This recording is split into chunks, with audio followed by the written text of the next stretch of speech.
नमस्कार। न्यूज़ डंका में आप सभी का स्वागत है। मैं महेश विचारे। दोस्तों, अभी पूरे देश भर में जिन 5 राज्यों में चुनाव होने वाले उसकी चर्चा शुरू है। जिसमें पश्चिम बंगाल है, तमिलनाडु है, केरला है, पुद्दुचेरी है, आसाम है।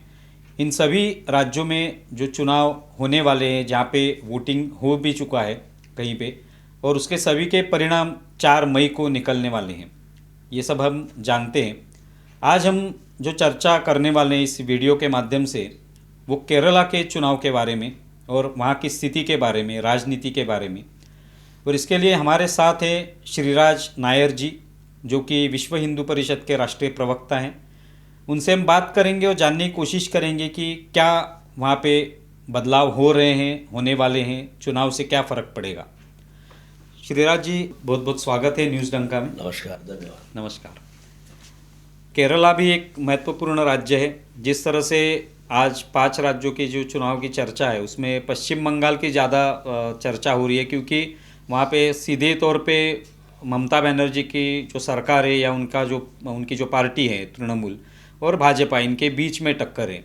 लेकिन केरला में अलग वातावरण है। केरला में जो अभी सत्ता में थे वो लेफ्टिस्ट, सभी जो लेफ्ट डेमोक्रेटिक अलायंस जो है उनकी सत्ता थी।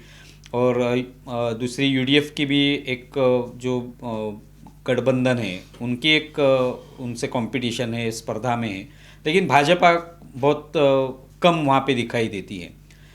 अभी जो हाल ही में एक कॉरपोरेशन के चुनाव हुए थे, उसमें तिरुवनंतपुरम में एक ऐतिहासिक परिणाम निकल आया और उसमें भाजपा ने अच्छी सफलता हासिल की। उसके बाद एक चर्चा होने लगी कि अभी जो चुनाव होने वाले हैं, यानी वोटिंग तो हो गया 9 अप्रैल को, लेकिन 4 मई को परिणाम आएंगे। किस तरह से देखते हैं आप वहाँ के चुनाव के बारे में?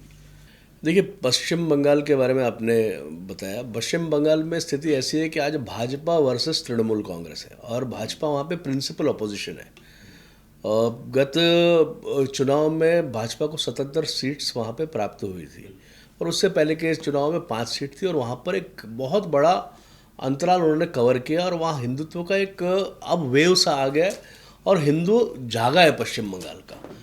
अब आपने कहा केरल, केरल बहुत महत्व का है, क्योंकि केरल जो है परशुराम की भूमि, आदि शंकराचार्य जी की भूमि, जहाँ आदि शंकराचार्य जी ने केरल के कालड़ी से पैदल चलकर चारों दिशाओं में मठों की स्थापना की और संपूर्ण देश में एक हिंदुत्व के वातावरण या रिवाइवल के लिए एक बहुत बड़ा काम किया।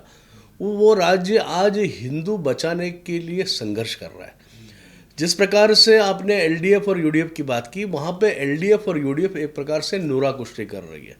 अंग्रेजी में कहते हैं you scratch my back, I scratch your back. एक प्रकार से नाटक और ढकोसला इन दोनों का आपस में चल रहा है, क्योंकि हमने देखा कि 2024 के लोकसभा के चुनाव के समय ये सब इंडी अलायंस के घटक थे।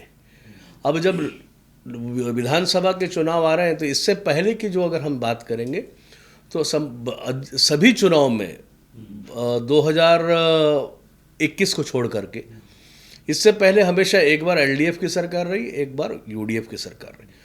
दोनों के कार्यकाल में सदैव हिंदू धर्म, हिंदू साधु संत, हिंदू मठ मंदिर, हिंदू प्राचीन मंदिरों को सदैव नुकसान पहुंचाया गया।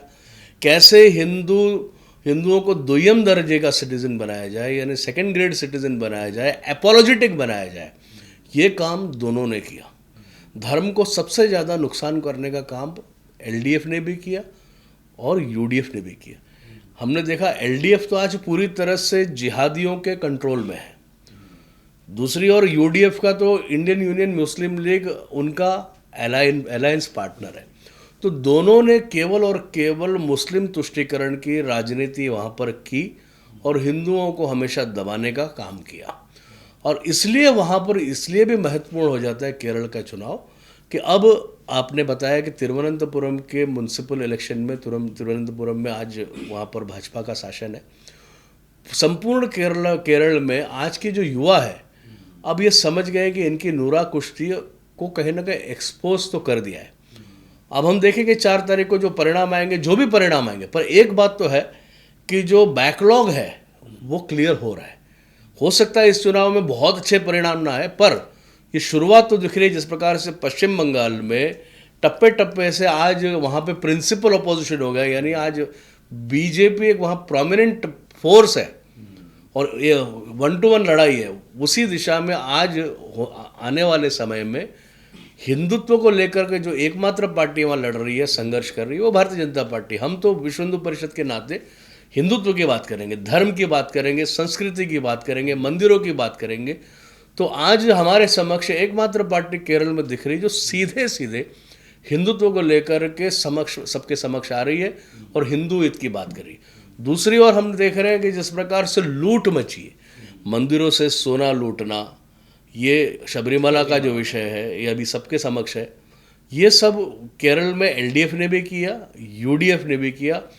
वहाँ के मंदिरों को केवल वहाँ पर एक लूट का संसाधन बना रखा और वहाँ पे मुस्लिम तुष्टीकरण के लिए, उनको आगे बढ़ाने के लिए, उनके वोटों के लिए उनको कैसे प्रोत्साहित किया जाए, ये एकमात्र काम एलडीएफ ने भी किया, यूडीएफ ने भी किया।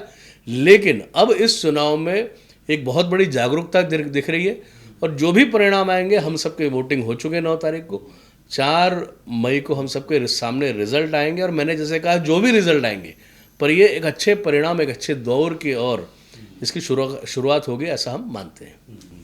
एक उदाहरण दिया जाता है भाजपा की तरफ से कि गुजरात में लगभग 1987 में वहाँ पे उन्होंने पहली बार एक कॉरपोरेशन का चुनाव जीता।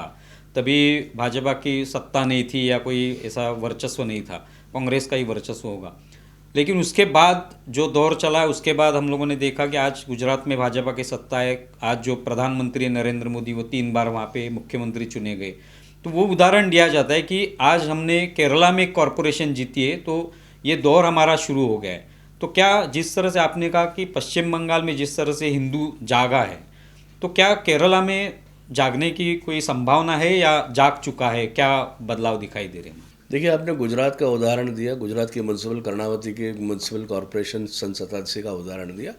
पर हम ये भी उदाहरण देखते हैं कि भाजपा की 2 सीट्स थी लोकसभा में और उसके बाद आज विश्व का सबसे बड़ा पॉलिटिकल फोर्स है।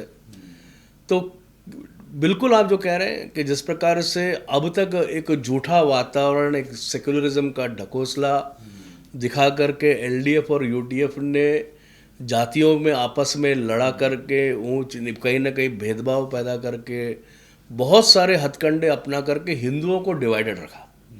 एक बड़ा तबका हिंदुओं का एलडीएफ को वोट करता था, एक बड़ा सो कॉल्ड तबका जो था यूडीएफ को वोट करता था। तो हिंदू जो था डिवाइडेड था और मुस्लिम वोट जो आज करीब करीब 29% है केरल में, वो एनमास पोलराइज होकर के एक पार्टी को वोट करता था। तो इससे हमेशा आज करीब करीब ऐसा माना जाता है कि 50% हिंदू है वहाँ पर, और उसमें भी जो एक हार्डकोर कम्युनिस्ट हैं, वामपंथी हैं, वह अपने नाम तो हिंदू बताते हैं लेकिन अंदर से वो हिंदू नहीं है। वो पहले कम्युनिस्ट है और बाद में हिंदू है, अगर है तो भी। पर वहीं पर मुस्लिम अगर कम्युनिस्ट है तो पहले वो मुसलमान है, फिर कम्युनिस्ट है तो है, वो हज भी जाएगा, उम्रा भी जाएगा, वो मस्जिद भी जाएगा। पर केरल का जो हिंदू कम्युनिस्ट है उसको मंदिर में जाने में भी कहीं ना कहीं संकोच है, उसको डर लग रहा है, उसके अंदर एक अपोलोजेटिक माइंडसेट हो गया। वो आप केरल के मुस्लिम कम्युनिस्टों में नहीं देखेंगे। वो खुलेआम हज के लिए जाते हैं, उम्रा के लिए जाते हैं, खुलेआम वो नमाज पढ़ते हैं। तो ये कम्युनिस्ट जो है ये सिलेक्टिवली एकमात्र ऐसी यंत्रणा है जो हिंदुओं को दबाने का काम कर रही है। तो आपने बिल्कुल सही कहा कि ये सब जागरूकता का विषय है। जैसे मैंने कहा 2 लोकसभा सीट से जहाँ पर अटल जी ने कहा था आज आप हम पर हंस रहे हैं लेकिन एक समय आएगा हम आप पर हंसेंगे और हमारे कमल पूरे देश में खिलेगा, तो वो वास्तविकता पर हुई। क्यों? जो कार्य ईश्वरीय कार्य है, जनहितों में कार्य है और हिंदू धर्म के लिए कार्य है, हमारे संस्कृति के लिए कार्य है, हमारी इस भूमि के लिए काम है, हमारे गाय के लिए काम है, हमारी नदियों के, हमारे गंगा के लिए काम है, वो काम ईश्वरीय है। इसलिए वो काम कब हो सकता है थोड़ा उसको संघर्ष करना पड़े, पर अंततोगत्व जीत हिंदुत्व की होगी। उसका कारण ये भी है कि हमारे देश के ऊपर मोर देन 1000 साल के ऊपर का बैकलॉग है। निरंतर ये समाज लड़ता झगड़ता संघर्ष करता हुआ समाज कभी हारा नहीं। जहाँ इस पृथ्वी की सारी सभ्यताएं मिटा करके नस्तो नाबूद करके आज आर्कियोलॉजिकल म्यूजियम में चले गए, पुरातत्व विभाग के म्यूजियम में चले गए, वहाँ हिंदू धर्म के मानने वाले 120 करोड़ है। इस पृथ्वी पे हर 7वां व्यक्ति चल रहा है, every person is 7th person, हर 7वां व्यक्ति इस पृथ्वी पे जो चल रहा है वो हिंदू है।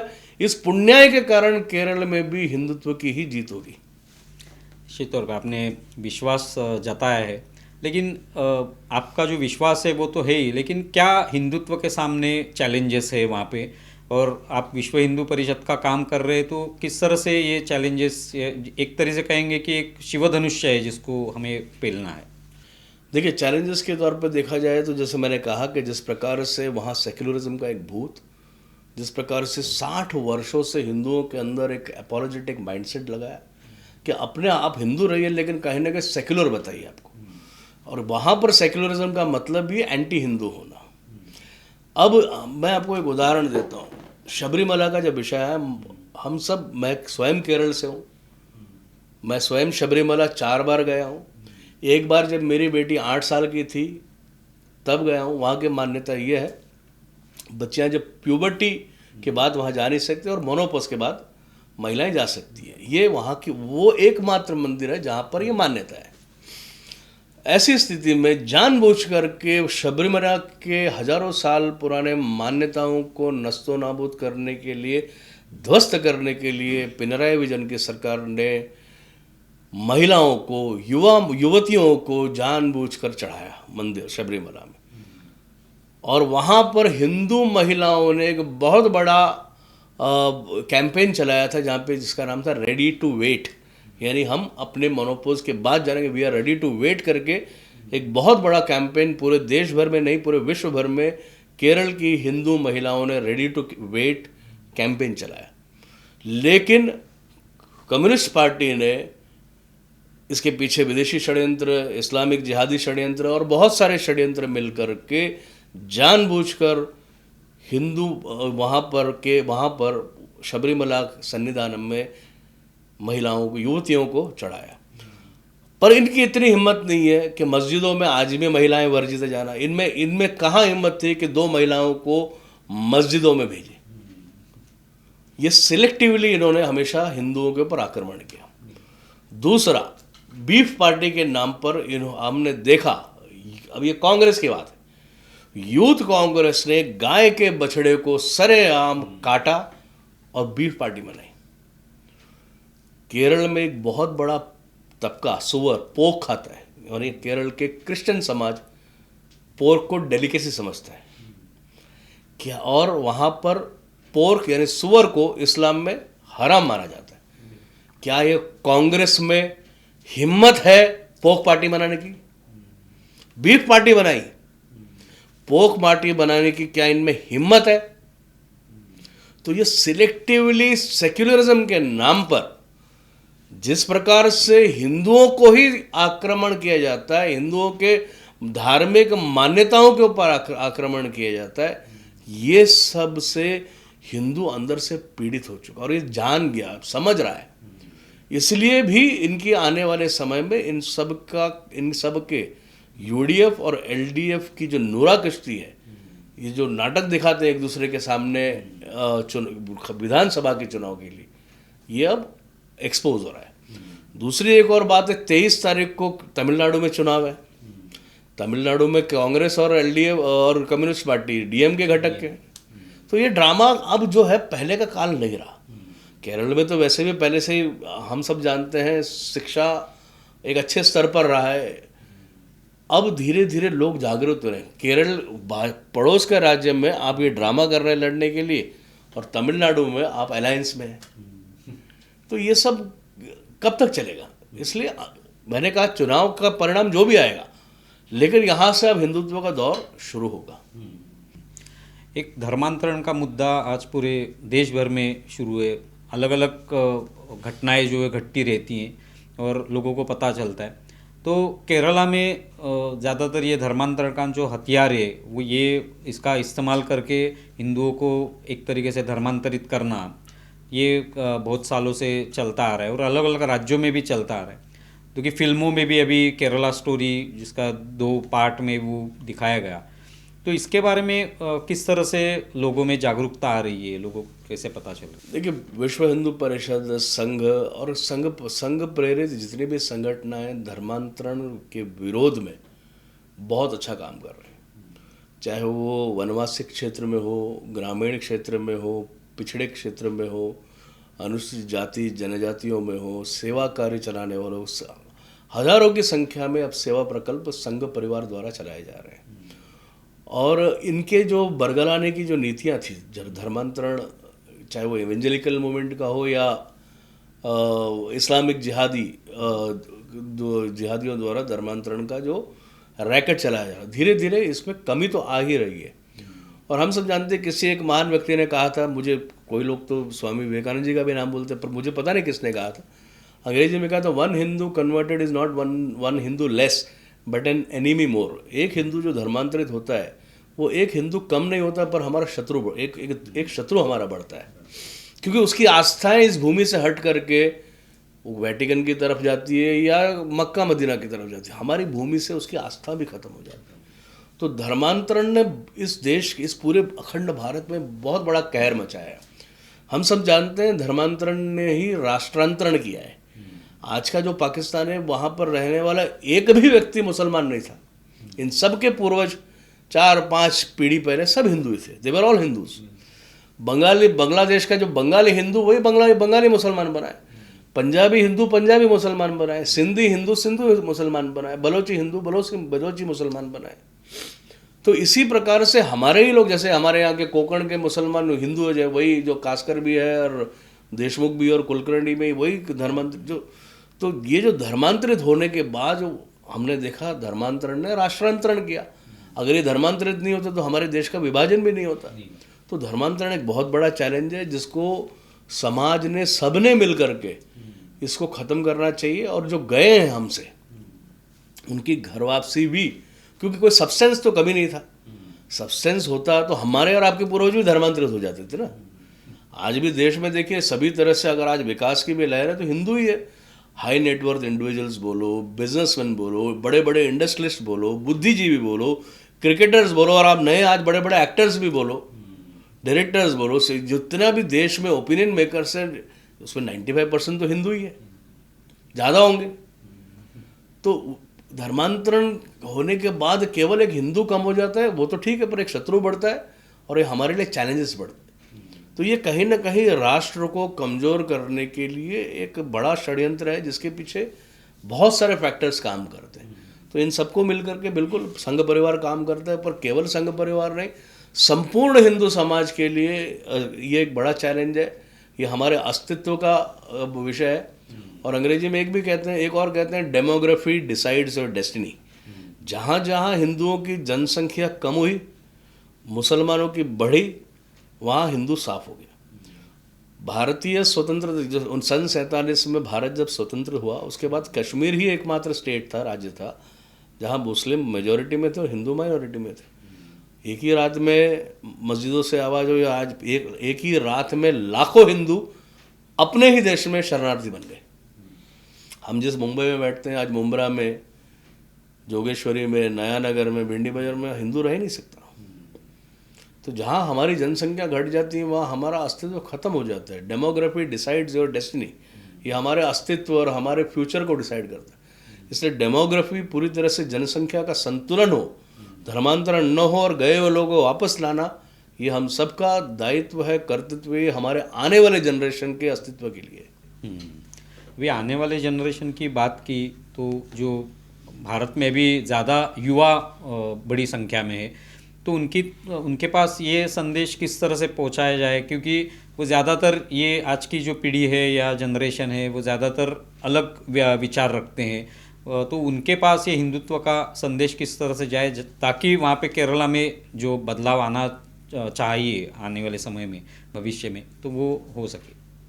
देखिए, केरल में भी अब एक बहुत बड़ा बदलाव आ रहा है। केरल में हिंदू युवा बहुत तरह से अलग अलग तरीके से जागरूकता पैदा करने के लिए बहुत सारे, केवल संघ परिवार नहीं, सज्जन समाज की बड़ी सज्जन शक्ति साधु संत, चिन्मय मिशन, इस्कॉन, श्री श्री रविशंकर जी और बड़े बड़े जितने भी संत महंत हैं इस जागरूकता के लिए वहाँ लगे हैं और इसके अच्छे परिणाम भी आ रहे हैं। अब पूरे देश भर में भी देखिए, देखो युवा को अट्रैक्ट करना, युवा जो होता है कहीं ना कहीं उसके मस्तिष्क में बहुत सारे प्रश्न होते हैं, एक तरीके से वो रिबेलियस एक माइंडसेट में होता है।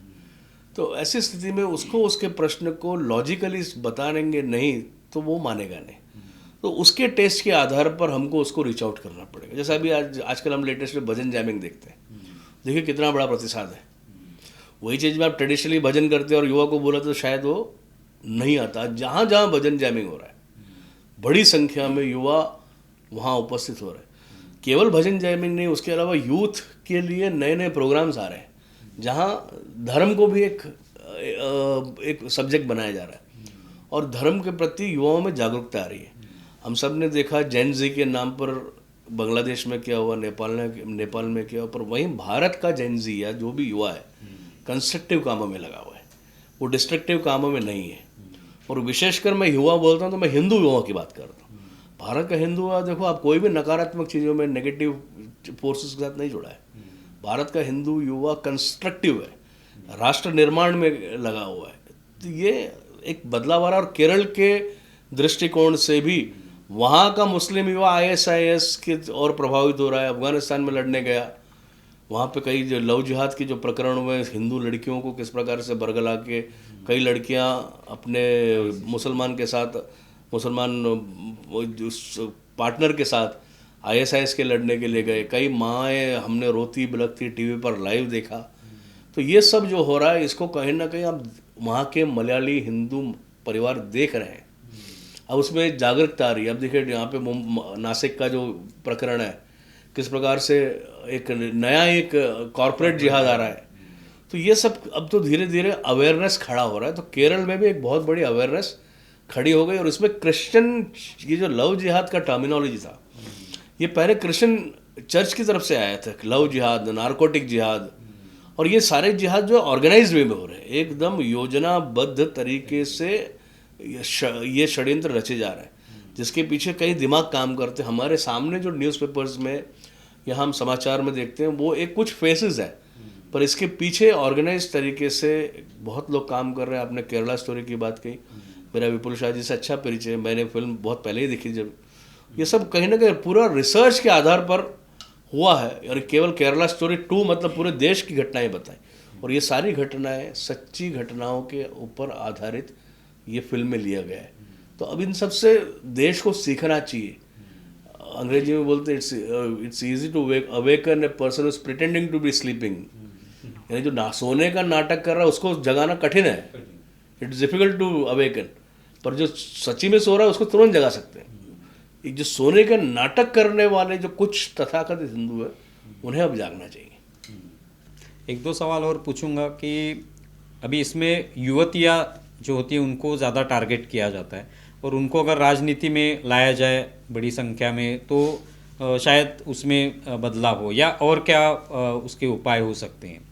देखिए, राजनीति में आना या कोई भी प्रोफेशन को चुनना ये व्यक्ति का अपना निजी चॉइस है।